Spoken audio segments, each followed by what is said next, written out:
Bleu, comme la couleur des grands départs, bleu, comme celle des trajets quotidiens, bleu, comme l'anniversaire de la Déclaration universelle des droits de l'homme, à la SNCF. Ces 30 articles sont affichés durant 2 mois dans 84 gares françaises, dont 8 du Grand Est. Article 1. Tous les êtres humains naissent libres et égaux en dignité et en droit.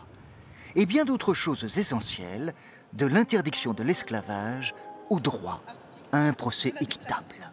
Justement, je relisais certains articles et je trouvais que c'était très bien de les afficher parce que je crois que de temps en temps, on perd cette notion qui a été celle de la Déclaration des droits de l'homme et du citoyen, qui, je le rappelle, est née en France et a été ensuite étendue à tout l'univers. 10 millions de Français circulent dans les gares chaque jour. C'est le public en transit visé. Les 10 et 21 décembre prochains, 500 000 brochures contenant les 30 articles lui seront distribuées, tandis qu'un concours de courts écrits inspirés par les droits de l'homme est lancé.